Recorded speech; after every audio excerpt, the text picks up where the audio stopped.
This is the Horse Radio Network. You're listening to The Stall and Stable Show, ideas for happy horsekeeping. I'm talking innovations this week with Canadian Olympic eventer Kyle Carter. Kyle is part of the team that's brought an innovative new app to the horse community. It's called RideIQ, and its job is to help riders in all corners of the globe have access to top-level instruction without having to travel to get it. Now, Kyle's take on riding is first and foremost about horsemanship. So whether you keep your horses at home or with a trainer, they can't truly be happy unless we spend some time working on our own skills in the saddle. I mean, let's face it, it's an essential part of horsemanship for anyone who tosses a leg over the back of a horse. This is a very interesting conversation, and I think you're going to love Kyle. So listen in. This is episode 101 of the Stall and Stable Show, brought to you by American Stalls. Today is Wednesday, June 15th, 2022, and I'm your host, Helena Harris. Please support our sponsors as they help make this show possible. In addition to American Stalls, I'm grateful for the support of Tangent Materials, makers of Tangent Fencing. Horse stall equipment is one of the largest investments that you'll make for your horse's safety and comfort. This is why American Stalls focuses on equipment that fits more than just the inside of your barn. Their mission is to design products that fit your farm, your design goals, and your lifestyle. And it all has to stand the test of time. You know what they say, do it right or do it over. Well, no one in the horse world has the time or the money to do things over. So doing it right the first time means doing it with American Stalls. To learn all about their extensive selection of fine stall equipment, visit them online at americanstalls.com or follow them on Facebook and Instagram, where you'll find lots of great photos of their products.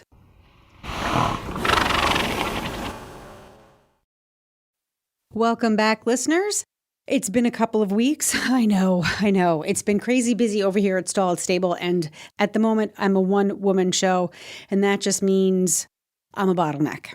But here we have an episode, and it's a good one because Kyle Carter is fascinating. He's got a lot of experience and a lot to say about horsemanship and how we can help each other become better riders, become better horsemen, horsewomen. And I really do think you're going to appreciate the perspective that he brings to this conversation. We're going to talk about his philosophy in training and horsemanship, and then we're going to talk about the app, RideIQ, which he has been instrumental in bringing to the market. I'm not going to spend a lot of time talking about Kyle. If you want to find out more about him, just Google his name, Kyle Carter Eventing, and you will find plenty of information about his competitive accomplishments. Suffice it to say for now, he's a darn good human being and an even better horseman. So let's welcome Kyle to the show. Hi, Kyle, and welcome to Stall and Stable. Hey, thanks for having me on. I'm excited. So you ride horses for a living, I hear. There is this rumor that I ride them, and it's what I do. I'm not sure it's for a living, but I do it for my heart, and I do it for the fact that I love being around them and everything. And luckily, I was actually able to make it into something that supported me. Well, we're going to talk about a few things today, including your involvement with an app called RideIQ, which is an innovative new product, new piece of technology that brings level of quality in education, in riding education, to an incredible number of riders. You're reaching people far and wide in ways that you and other instructors would not have been able to reach them before. But before we get into the RideIQ world, I'd love to hear about your home farm in Ocala and what that's like, how you run it, what's important to you. Tell us about your home base. So we're obviously on the edge of what's happening in probably America, but in our sport, which is happening right here in Ocala, which is this huge jump up in events, competitions, every competition. And we are about 20 minutes from WEC, which is the World Equestrian Center. And I don't remember how many millions of dollars they put into that place, but it's unbelievable. And they're running different shows all year long. and we have 57 acres, 20 minutes from their place. We have right now in the barn, I think we've got 34 horses probably. We are actually just putting up another barn on the farm right now to do more rental stalls, because we do find it kind of, when we've been full with our horses, it's a lot to do, and found ourselves a little bit spread too thin. So we tried to reduce a few components, like of the horses, just so that had more time to do them the way we want to do them. We trying to do a lot of teaching off the farm. We buy, sell, we breed. We pretty much do everything that you can imagine in it. And then I have a pretty full clinic schedule, busy anyways, sort of traveling around to different places and setting up clinics for a couple of days, that type of thing. We're really lucky. We bought our farm here in 97, and it was a failed ostrich farm, so there was a lot of work to be done, but we got in on it well, got enough land to have a pretty extensive cross-country course. We have 2 water jumps, one of them which is also a conditioning pond, so it's a circle that we can raise the water up to 2.5 feet to work the horses in. So sort of thinking underwater treadmill, but with a rider on the horse's back, where you can lunge them in it. That's great for increasing strength. And then it's our family home too. We have, in between the 2 barns, we've got our house, and got 2 daughters. One's 15 and one's 11. They love animals. The older one rides a bit, and the younger one isn't really riding much, and it's fine. There's a lot of people out there that think, oh my God, will you ride? You need to have your kids ride. You got to get your kid a horse. And she's got a pony. She wants to sit on it. So we're trying to let them make some decisions. And at the same time as they make those decisions, if they're going to be involved in something, try to make them realize that there's a standard of expectation of not, you can dabble, but you should dabble with enthusiasm. Don't dabble to fail. So when the younger one finds what she is going to do, she runs a little bit. Both of them do. But when she finds what it is she wants to do, hopefully that is what she, takes off for her. But it seems a sort of stupid thing to try to push them the direction of the horses if that's not in their desire or whatever. And then we've got typical horse people. We've got 2 dogs at the moment. We had a batch of chickens, but a fox got to those recently while we were in Kentucky, and we got 1 chicken now. My older daughter's got a couple of rabbits, and it's a farm. And it sounds like a pretty awesome farm. We usually have the chickens, usually they're loose, and what happened is we were gone, so we had them up in their pen, and the fox chewed through the netting, which went over top. But usually you come in and there's like 7, 8 chickens wandering around the barn. I'm always like, it's like an Irish sales yard, So I think it sounds awesome. It sounds like you've created more than just a horse farm. You kind of created like Carter World. It's like seriously a wonderland for horse people and kids, which I would kind of argue that horse people are pretty much just kids in grown-up bodies. But, in the horse industry, you have to diversify. You have to be able to wear many hats and do many things. When you have a large piece of property these days, when you're a farmer or when you're a horse person or you're a professional rider, you still have to look around your property and say, where are my profit centers? What are my resources? How can I leverage everything that I have so that I can support my family and I can make a living at this life that I love? Sometimes, though, the thing that we love, in this case, horses, and making a living can be in contradiction to one another. So we have to really adhere to a set of principles. Most of us call it horsemanship. I'm interested to hear what your principles are in horsemanship, in horse keeping, and how you balance everything that you want to do with your family life, your professional goals, and then your purpose, your place in this world of animals that you love so much. Well, I think that there's a couple things with it. When I chose to come into horses as my business, not my business, but it was what I wanted to pursue. I didn't want to go to college. I wanted to have basically an unusual life and sort of follow a different path than what, what everybody that I was graduating from high school with would follow, because I felt like there was opportunities out there to achieve, and I don't mean achieve like, I wanted to ride at the Olympics. That was my big goal, but it's about, the places I've been just being in this sport and being with horses that have been afforded to me, and it has nothing to do with family money or anything like that. It's just the opportunities from being involved in it. So over time, I went out and was a working student for a year in England. That allowed me to understand the business better. It helped my riding, but it really shaped my, sort of my sense of how to be able to survive. And then, over time, I kind of wish I'd stayed in a mentorship position longer, because unfortunately for me, I spent 10 years after being a working student making any number of bloody mistakes that now I look at and I go, well, that's easy to see that was a mistake. And now that's what I do is I tell people, my job is to steer you around the potholes without you even being aware there's a pothole there, because when you're screwing things up royally in horses, it's hard to keep learning from it. So when you make a mistake on a horse, and let's say it results in them being lame, that usually takes some of your heart away if you've got any compassion for it. And then if it happens enough times, it takes all your enthusiasm away, and all of a sudden you don't want to participate anymore in the sport. And so usually you see people, as I always figure, it's about 3 strikes. And by the 3rd strike, the people that have, had that failure those 3 times, it seems insurmountable at the time. And then they do the whole, well, I tried and I couldn't make it. And the only reason that I have had any success with it is because I was able to learn from my mistakes, which is obviously hugely important.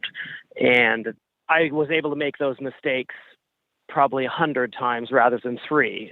And because I just wanted to be with horses and I had these big goals, it didn't, the thing that caused me grief for a period of time or disrupted everything and disrupted my goals, I was able to overcome, not because of anything other than I just so desperately wanted to be involved in horses.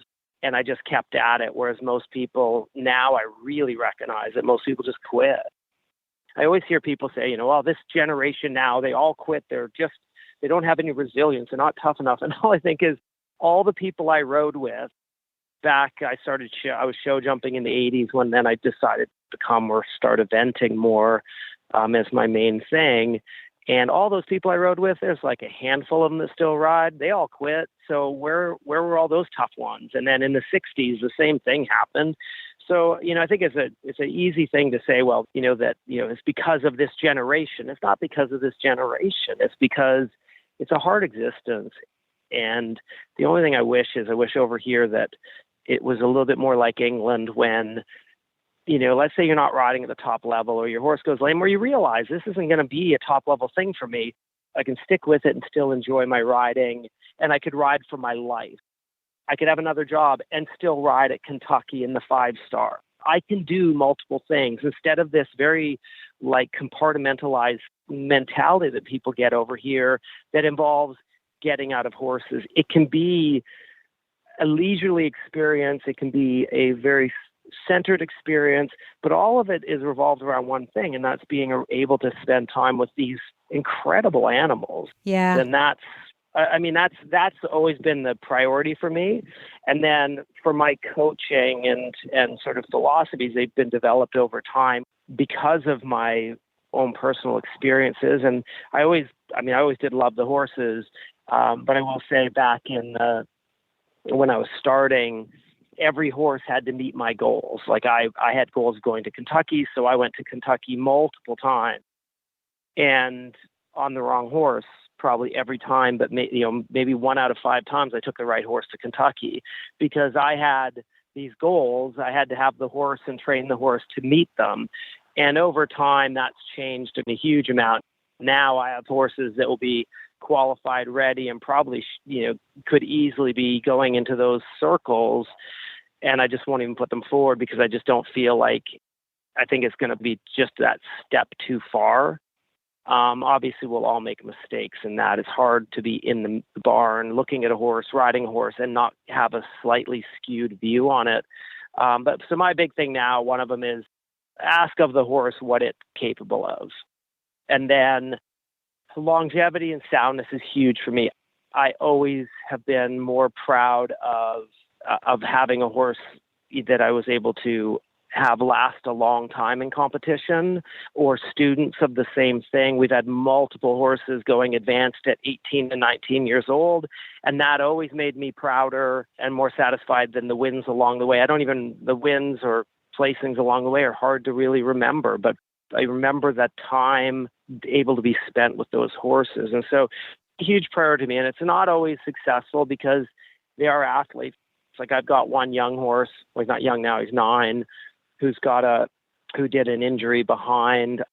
They say it's a bit of a confirmation thing. He's a homebred, he's lovely, and he's never going to really achieve a huge thing. And it's a shame because it's not like he had the lightest amount of work when he got hurt. And at the same time, you've got horses going advanced that, you're putting a lot of pressure on, but they're able to manage it. So with that decision to try to figure out, to go with the horses that belong somewhere and they should go to the higher levels, part of it is am I going to run this horse and is it going to be compromising them physically so I can achieve some goal? And if that's the case, then I try to stay away from that too. Then I try really hard in our teaching and in our program and barn to get people to really have that horsemanship mentality. And it's hard because everybody thinks they're doing the right thing. I heard you say once that you thought you knew what you were doing because you were winning. That's a really interesting concept. Yeah. When I was really young, I used to win quite a bit, and I was laming horses doing it. But I thought I was a hell of a horseman until they went lame. And then once it went lame, it made me reconsider the whole view of what I was doing. And so when I have young riders, I've been pretty successful as a young rider coach. But my goals are always very long-term. And I think that's important. It's not always well received.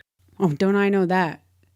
But you experienced this firsthand. You learned from it. You turned around. Yeah. And what you learned has become a part of your teaching philosophy going forward. I love that. You're not just paying lip service to a concept. You're talking from firsthand experience, which is powerful. Yeah. You have the really cool benefit of trial and error, especially at your farm. Trial and error with different kinds of horses. What works when, and what motivates them, what their potential is. But it can be like trying to find a needle in a haystack, trying to find the right horse for the right rider, in the right job, and in the right moment in time. It's a bit of a moving target in many cases.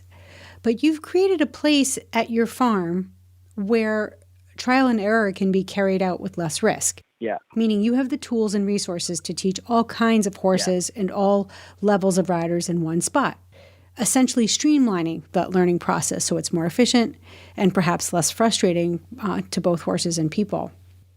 So even though you've created a better place to learn and can steer your students around the many potholes of horse training, you don't want to just hand riders success, right? I mean, we want to be able to figure things out for ourselves. And we also want our horses to be able to figure some things out for themselves. Which brings us to teaching and just what a huge task it is. I've watched many clinicians try to teach the principles of their particular training methodology to riders they don't know well, on horses they've never seen before, and to do it all and achieve some kind of progress many times in 2 days or less. I have no idea how you do it, but the good ones get it done, and it's really cool to watch. Do you ever feel the pressure of trying to meet many different needs of horses and riders? Does that resonate with you? Well, it absolutely does. And not just as a clinician. I remember talking to David O'Connor about it years ago. I had a girl who rode with me since she was like 14. She did Kentucky. It's 5-star as a 22 or 23-year-old. She brought the horse on. It was a young horse that we found with her. And just sort of stayed in the program, and she, it just worked out. A horse went on to young riders. It wasn't bought as a Kentucky horse, but it ended up, the kid stayed with it and was really diligent. She tried hard, and those horses, and those things are super important. And when it went poorly, which it had times it went really poorly, and she just stuck with the program, kept kind of working on the things. But I remember saying to David, Because one of the things I do is I try really hard not to get on people's horses. If I'm doing a clinic, I will probably get on the most, the one that's behaving the worst that I think is just misunderstanding what's going on, because then I can sort of show the people, how to handle the situation better. But I try not to get on people's horses to make it, like people always as coaches, as riders coming to coaching, will often get on and be like, look, I got it going this way, so now you can feel what it's supposed to feel like. But the problem is you're handing them the end result. You're not teaching them how to achieve the end result. So I try really hard to do that from the ground. And then, and I think this is I could write a list of, right off the top of my head, 10 people that to the outside world were really successful riders in my program, had great results, won championships and things like that. But they were so protected from, all they were was good at winning and riding well on the day, but they didn't develop any of the other skills. And so when I was talking to David about this a few years ago, I was like, I think everything that comes in my barn, if it's going to behave really badly and rear and buck and all that, I'm always the first one on it. I ride through it. Now, I don't do it as much anymore. I've got a good barn manager who now will take over some of that. But even now, I'll still be like, I'm going to get on it to try to make sure it's safe. Well, the problem is we protect them from teaching them how to deal with things that are outside the norm. And, in our industry, there's a huge problem with people not understanding that, we all have this idea of what we want it to go like. But I get horses in here that will not walk away from the barn with someone. They'll just stand there and rear and will not move. And we address it in different ways, depending on the horse, depending on where it's coming from, and depending what's happened with it in the past. Same thing with bucking. A horse gets a bit adversarial and starts bucking. A horse gets playful and starts bucking. Each of those should be handled differently. And this idea that, well, if I do everything right, nothing will ever go wrong. If I'm absolutely true to my principles, the horse will never stop, will never buck, will never bite, will never kick. And they see those things as anomalies that must be created by a outside source. And it's just not necessarily true. I break horses in, and some of them rear really badly, and some of them are completely compliant. And I can tell you right now, they might, they get the appropriate approach for each of their behaviors. But by avoiding putting those girls and boys up on those horses that have those bad attitudes or bad background or bad, you can label it however you want. It doesn't matter. But a horse that is trying to, buck you off is not going the way that you want it to go. And by avoiding putting anybody up on them to fix that, you're actually limiting their ability to ever be truly competent professionals. So I do think there is a problem we have with that. We, especially here, is what I've noticed is we'll hand them a lot of successes in the competition, but I know that at the same time, there's only a handful of them that are becoming horsemen through it.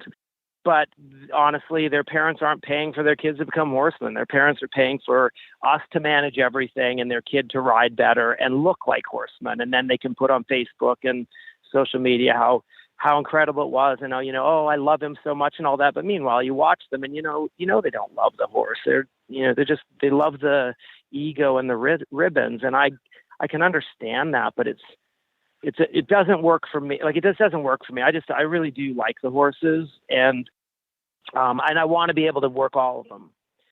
Yeah, it's a big task.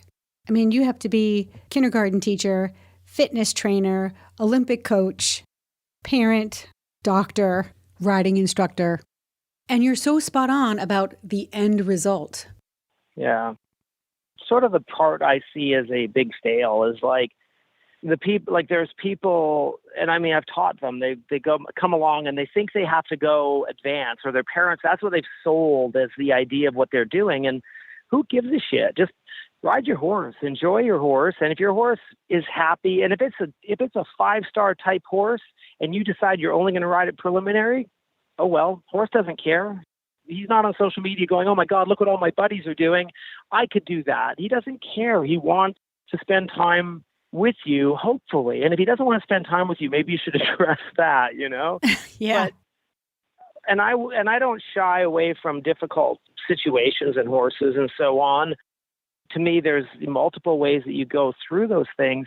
But like when we're buying horses, we usually look at the talent, the abilities, and the mindset of a horse. And then, like, we picked up one last fall from a former student of mine that wasn't jumping. It was stopping in the middle of a field on cross country with her and wouldn't go. And I think he's quite lovely. And I rode him around a couple prelims for them before we bought him. And I ran him in intermediate. He was for sale. Everybody was a little bit gun shy about him because of his behavior with her. But he is the sweetest, kindest horse in the world. And honestly, I think he just needed someone to tell him how nice he is and pet him all the time. And like, it's not just, oh, yes, the petting's going to make him jump a fence, but he's gaining confidence in the partnership. And it's so rewarding because he's so genuinely sweet and available because of it. And it's not going to be every horse. Some horses are a bit secular and stay by themselves and don't really want that interaction as much. And those can be great horses too. But you do have to look at each one of them and say, look, they didn't ask to come out of the barn and do what we're going to do with them. I think it's healthy for them mentally and physically to do work and be involved. And I think that I don't think wild horses are as happy as horses that have interaction and are working and they're certainly, I don't think, is healthy because, we know nutrition and fitness and things like that so well. So I'm a big believer in that the horses are better off for the relationship, but you got to make sure that you're aware that you're giving them the relationship that they should have, My coach used to tell me, ride the horse you're on. Yeah. And then as I got older, I began to believe that it's my responsibility to understand the horse I'm on. That's it. And that can mean from horse to horse, or it can mean from day to day on the same horse. Yeah. We have to ask ourselves, what is this horse about? And what does he or she need? And then think about matching that up with what I want. And like you said, that takes a fair amount of self-reflection. Yeah. Okay, I'm going to stop blabbing. But before we move on to my next question, we're going to take a quick break to hear about tangent fencing.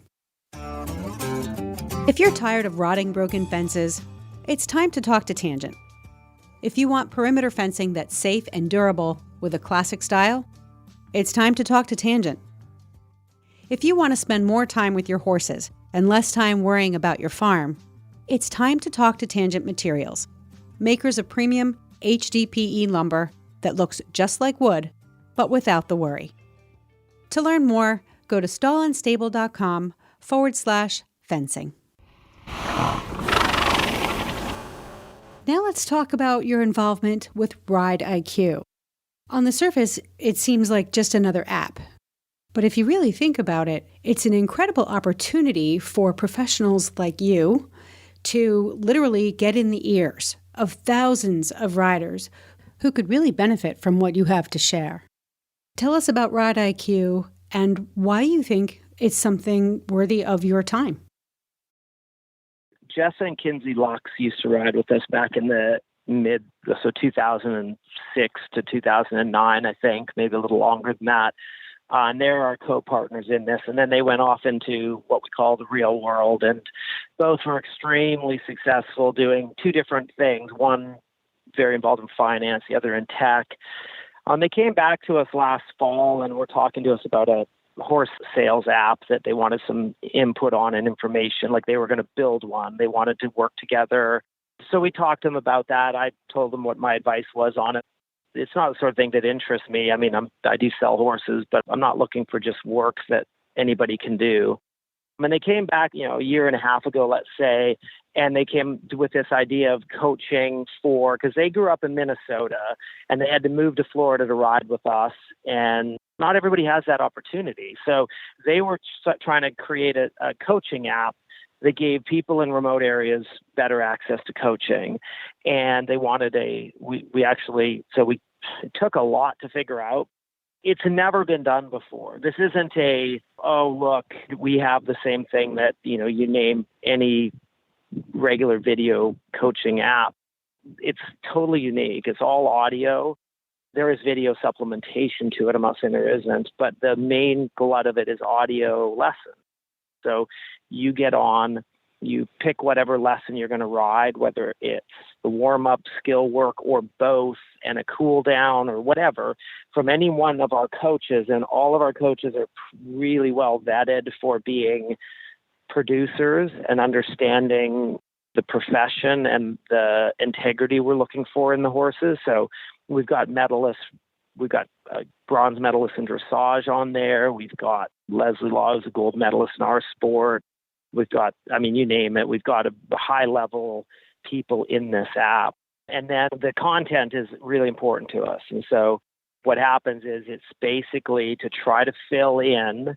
It's not to take over your coach's lesson. It's actually to supplement the work the rest of the time. Because what they said to me was they'd find themselves riding around on the farm when they weren't in lessons, and they'd be getting into trouble on it because they would just not have any direction. So they'd kind of run through some of the dressage tests and kind of putz around and then just go for a trot or whatever. And it wasn't a lack of of desire. It was a lack of actually direction. So what this is basically you have a ride. I have a ride. I ride my horse.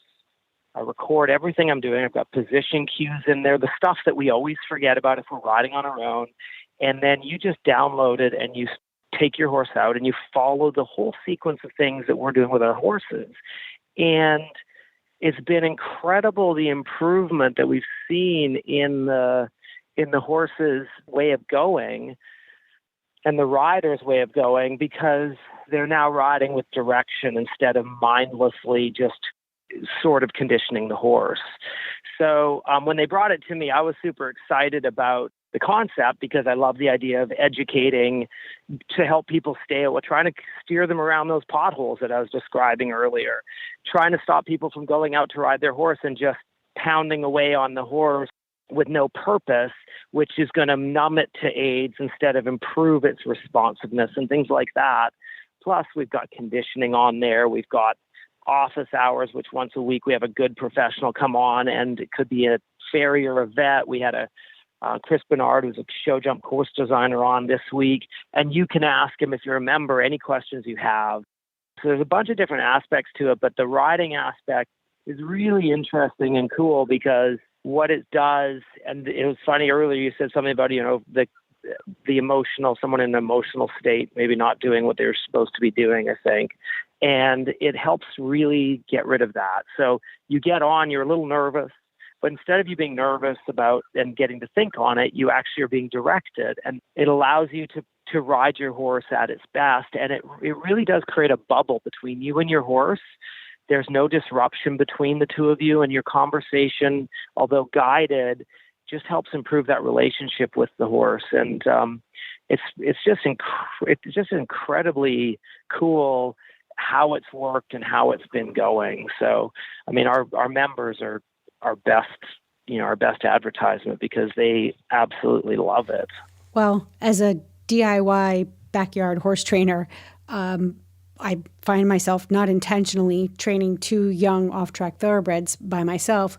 I do get stuck. I can read as much as I want to read. I can watch videos. I can study all this stuff. But when it comes down to really doing it, I get stuck, and I get stuck a lot. So I find having someone in my ear is supportive as well as practical. Yeah. Well, and the thing is that I used to watch I have kids that would be riding advanced, and I'd watch them from the house while they were out schooling their horse. And I'd just be like, oh my God, they're so lazy. What the hell? Why aren't they doing it more? And then now I realize that it's just too hard to try and think of what your plan's going to be and all that. And so this really helps with that. Plus, the other one was when I was talking to I was vetting a coach for the app. We didn't end up bringing him on because he just didn't quite pass muster. But he said, I was teaching so-and-so yesterday, and we were working half pass, and it was going quite well. And they said, and then this morning, and what he was saying, he was using this as an example of why this would be really useful to his people. He's like, I go out there, and she gets on the horse and goes right to the half pass and starts trying to recreate what we created the day before without any of the process that actually creates that moment. And that's what we're trying to make people really understand, is to get that flying change, to get that waiting to the jump and things like that. any involvement we're trying to achieve as an end result has to be achieved as an end result by the foundation we've used to get to that point. And this provides that foundation so that then if the person's working the half pass, they've already got the warm up that they needed for that half pass. And then there's a skill in that the skill element to half pass is on there from multiple different trainers' perspectives, because, you hear one person say it and it's like, I don't understand. And then someone else describes it just in a slightly different way and it just resonates with you. And we're trying to provide that as the experience and then trying to make it accessible to everybody, which is obviously the remote part. You don't need service to use it because it's an app. You can download your ride before you go to the barn. There's a preview on every lesson about what you're going to do, so you can actually start reading and go, oh, you know what, that sounded right, but it's probably not what I need. And then again, there's all sorts of multiple different approaches to things, and we're adding. I think we're at like 350 lessons right now. We add, anywhere from 8 to 15 a week. So there's always the library keeps growing, and we've got really big plans about where we're going to end up. Where we are now is super, but it's going to be really comprehensive when it's all done. And I mean, it won't ever be done, but we think of it as that library when it's, when it achieves the first level of completion. I think you're going to, you could just train a horse all the way through it. So it's pretty awesome. And it's, we got position lessons in there. And I mean, God, I always say to people in clinics, I'm like, look, I'm going to tell you what you need to fix in your position, but I'm not going to sit here and teach you position through a clinic, because that wouldn't be the best use of your time and money here. I was like, I always say, like, position's created at home. But too often people are like, oh yeah, I need to work on my position, but they don't actually go out and drill away on the position. So we have position lessons, and even just that is beneficial because you start working on that, and that, it just jumps it way ahead because it's constantly being addressed while you're on it. Now, people will be like, well, I don't know how that could possibly work in an audio lesson. How do you know what my position is? But good position is basically one thing. So it doesn't really matter what your position is. You're sitting up tall. Good for you. Now we're going to work on sitting up taller. Just things like that make the whole thing so much more useful for the rider. But then it really makes the horses' lives easier because you're training them through a process that, for the most part, helps you ride above the issues as opposed to ride into them, And those are the kinds of principles we need to hear in our headsets while we're riding. And you've been doing what you do for so long that you know the kinds of mistakes we made, the common obstacles that we run into, so you can literally talk us through it from, thousands of miles away. You know what we're experiencing without having to actually see us experiencing it. And it's also, the other thing I really like about RideIQ is that it gives you the opportunity, you meaning the rider, to experience a different instructor. Sometimes when we ride with one trainer or one instructor for a really long time, we get into a rut, or we start riding in a state of learned helplessness. We can't really see the forest from the trees when we get stuck. So getting a chance to experience another instructor without actually having to leave the one we know and love, I mean, that's next level. Yeah. Like the goal was as well for it not to be a threat to anybody's program. Look, there are certain principles that we hold true in doing horses. And one of them is treat them with respect and do the things that are they're going to make their lives better, and good riding is going to make their lives better. I mean, and if you don't feel that riding at all a horse is a good idea, well, then yes, then this is obviously not for you, and you have a very different view to the world than I do. But then that's fine. But the reality is that when we gravitate towards at least same principles, we can approach them from different aspects. And I think what happens a lot of times is you get a coach, you get a rider, and let's face it, so if I rode 10 horses in my life, I'm going to have the most difficult horse in the world and the easiest horse in the world amongst that 10 horses, in my opinion. You see this a lot with single horse riders. So they go, oh my God, he's so spooky, he's the worst. And it's like, oh my God, you have no idea. the same thing with the coaching. You rode one horse up the levels and you were successful, or you coached one person up the level and you were successful. But was it an anomaly, or did you actually, do you have the ability to create a system that creates success in a replicatable pattern? If I've conditioned horses one way and I've had one horse go up the levels, obviously I think, well, I know how to condition a horse. But when you've done conditioning on 100 horses, you start to realize, even after 100 horses, how you're constantly just standing there looking at it with a questioning eye to see what you can do better, because you understand after 100 horses that you sure know a lot more than you did when you had one, but by knowing a lot more, it also revealed all the things that you might not know. And so we're trying to, with the coaches and with the information, provide that so that people also feel safe going, yeah, that doesn't quite resonate with me, whether it's a clinician, a coach, or something you even are writing in a lesson on our app.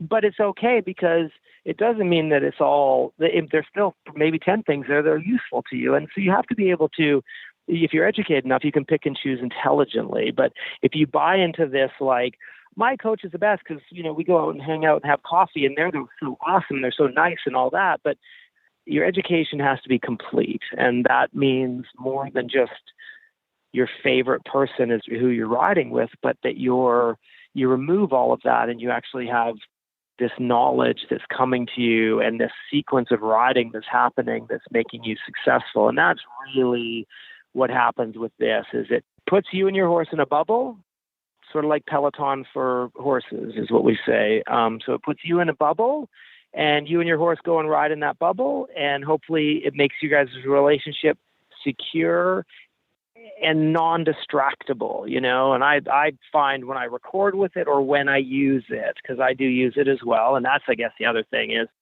I said that about our members are the biggest, like, it's so exciting to hear what they say and stuff. But like, I was at Kentucky. Before Kentucky, a couple weeks before, one of my students got hurt and I've had a bit of a bad time. And so I was totally unmotivated. I'm not usually that way, but I was flat. I did not want to. It's not that I didn't want to ride, but I couldn't bring myself to participate. So I started using the lessons in that situation because it gave me a purposeful ride with my horse when my emotional energy was in the toilet. But when I was at Kentucky, we're there and we had a booth up there and we had people coming up that were, novice level riders or just home, riding at home people. And they were like loving it. So excited and awesome, which is great. But then I was in the sponsor's tent because I was riding there. So I had a pass to that. And Jan Benny, who is an American selector now, but has ridden on your team at the World Championship, won a medal at the Pan Ams, incredible horsewoman, great rider. She came up to me and she goes, "Oh, RideIQ." And I'm like, because I was wearing a hat, and I'm thinking, oh, here we go. And she goes, "I love it." I was like thinking, okay, well, she must have a student on and stuff because they love it. She's like, "One of my students was riding," and I'm thinking, here we go. And she's like, and she kept going on about how super it was. So I signed up about 2 months ago, and I love it. It's super. It's amazing what you get out of it. This is a rider at the top caliber of our sport.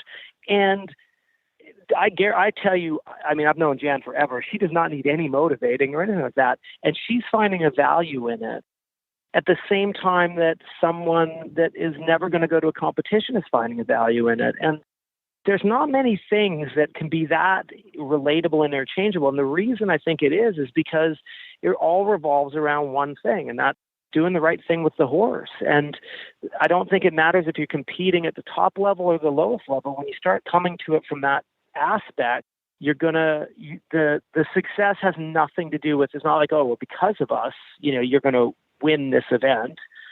It's the relationship wins. And if the relationship wins, the horse wins and the rider wins. And that's what we're trying to do. Well, I'm really eager to try it. You totally sold me. Kyle, this has been such a great conversation. I can't thank you enough for coming on the show and talking to me about your philosophies, your standards, and of course, the benefits of RideIQ. Thank you. No problem. Thank you very much for having me. And that, dear listeners, is a wrap for this episode. That was a long conversation. I hope you enjoyed it as much as I did. Please remember to check stallandstable.com. Look for episode 101 show notes if you'd like links to more information about RideIQ, Kyle Carter, and anything else we talked about today. I will try to stuff those show notes as full as possible. Oh, and a reminder that I am going to be in Solvang, California at Flag is Up Farms with Monty Roberts and company. I will be a part of their event called The Movement, which is really special. Check it out. Again, links in the show notes. If you happen to be on the West Coast next weekend, check it out. And if you need help running your farm, your business, buying a horse property, setting your horse property up, or you have any questions about horse keeping, please feel free to give me a call, send me an email, or book an appointment. I'm available by Zoom or for on-farm appointments. Many thanks to this week's sponsors, American Stalls and Tangent Materials. And that's a wrap for this episode. I hope you enjoyed it.